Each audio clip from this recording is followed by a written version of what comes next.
Hai semua, selamat datang ke channel gue, nama gue Erik. Di video pertama ini gue pengen kenalan ke kalian.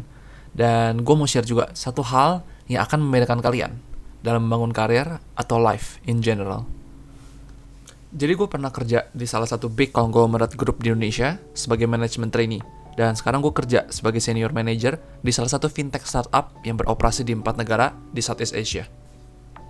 Di channel ini gue pengen bantu kalian, terutama yang masih bingung cari kerja ataupun lagi di dunia kerja, supaya kalian bisa terus berkembang, naikin skill, dan bisa juga thrive dalam karir maupun bisnis. Karena cerita-cerita dan advice yang gue akan share itu juga berguna di bisnis maupun kehidupan kalian. Gue juga pengen dengar ketakutan apa sih yang kalian punya, dan mungkin gue juga bisa share valuable insights atau advice berdasarkan pengalaman gue. Oke, so let's go to the topic. Jadi gue akan mulai dengan ceritain pengalaman gue terlebih dahulu, dan setelahnya gue bakal share poinnya beserta analogi. Salah satu alasan terbesar kenapa gue pengen bikin channel ini adalah, jujur ya, pas gue masuk ke dunia kerja pertama kali, gue gak dapet much guidance, even dari bos gue.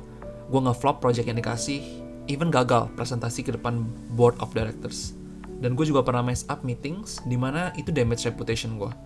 Gue bakal ceritain detailnya di video lain, karena ada poin-poin yang penting di sana. Intinya adalah, gue gak pengen kalian mengalami hal yang sama kayak gue. Gue sebagai orang yang baru lulus kuliah, baru dapat kerjaan pertamanya, punya aspirasi membangun karir, dan pengen belajar juga sebanyak-banyaknya. Tapi kenyataannya gue gagal. Gue gak dapat much guidance, dan sejujur aja, ini adalah waktu yang cukup depresi buat gue. Tapi semua ini berubah ketika gue pindah business unit, dan gue ketemu a good boss, or gue bilangnya seorang mentor.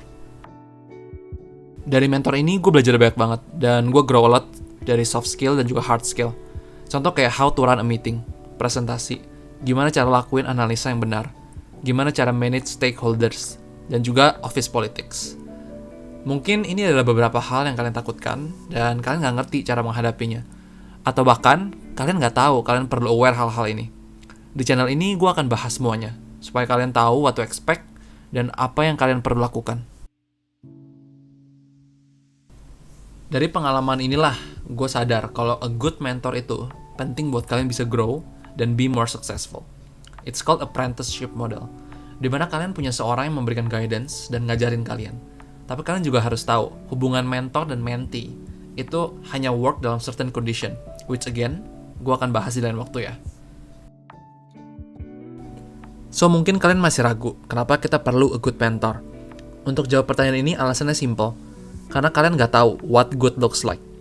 Kalau kalian baru mulai kerja dan disuruh buat analisa market misalnya, kalian kemungkinan besar nggak tahu harus mulai dari mana, dan kalian mungkin bingung apa yang harus dianalisa. Nah, disinilah peran mentor. Mentor itu nggak selalu harus bos kalian. It can be your senior, ataupun orang lain di luar kantor. Meskipun gue lebih saranin bos kalian lah yang jadi mentor, karena mereka kan lebih tahu day-to-day kalian itu kayak gimana.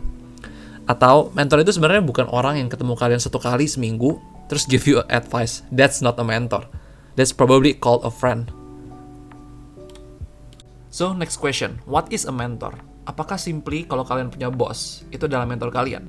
Not necessarily. Karena di tempat bisnis unit gue yang pertama, gue punya bos, tapi gue nggak dapat banyak arahan. Sehingga gue nggak belajar banyak juga.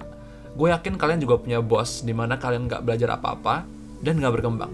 Tapi you can actually turn your boss into a mentor with certain conditions. Jadi definisi gue begini, mentor itu adalah seorang yang bisa ngelihat potensi di diri kalian, dan mereka nggak cuma bisa ngelihat, tapi mereka care dengan growth kalian, dan they take action. Kalau mereka bisa lihat tapi mereka nggak care, atau mereka nggak take action, ya they're not your mentor. Tapi untuk seorang bisa ngelihat potensi kalian harus nunjukin dulu dong kalau kalian punya potensi. Jadi ini a bit of chicken and egg actually, dimana kalian nggak tahu what good looks like, tapi harus show some potential. Jadi ada caranya, tapi gue gak akan jelasin di video ini, karena gue gak mau dilute the whole point of this video, which is you need to have a mentor. Anggaplah analoginya pemain bola yang super talented, tapi dia gak punya a good mentor. Bayangin Cristiano Ronaldo gak ketemu sama Sir Alex Ferguson. Ya of course, Cristiano Ronaldo itu reach the peak setelah berpisah sama Sir Alex Ferguson di Real Madrid. Tapi dia belajar fundamental under Sir Alex Ferguson juga. Atau Lionel Messi nggak ketemu dengan Ronaldinho, Xavi, atau Iniesta. Faktanya adalah mereka super talented, plus mereka dapat guidance. Dan kalau gue pikir-pikir, semua orang yang benar-benar sukses, pasti mereka punya someone yang mereka look up to. And guys, gue bukan debate siapa yang lebih hebat atau lebih talented, but the point is, mereka dalam karirnya mendapat arahan dari good people. Of course, banyak pemain talented yang gak receive guidance dan juga sukses. Kalian bisa argue kalau Cristiano Ronaldo dan Lionel Messi itu super talented, dan pada akhirnya akan reach this level. Tapi, another way of looking at it, semua successful people pasti punya orang yang dia look up to. Jadi ini adalah sebuah kesamaan dari mereka. So, even though kalian talented, akan jauh lebih mudah dan juga lebih cepat kalau kalian mendapatkan arahan yang tepat. So, kedepannya, gue harap channel ini tuh bisa bantu kalian dalam berkarir, berbisnis, ataupun life in general. So, let's go together guys. Jangan lupa like, dan subscribe, dan share ke teman-teman kalian. See you in the next video.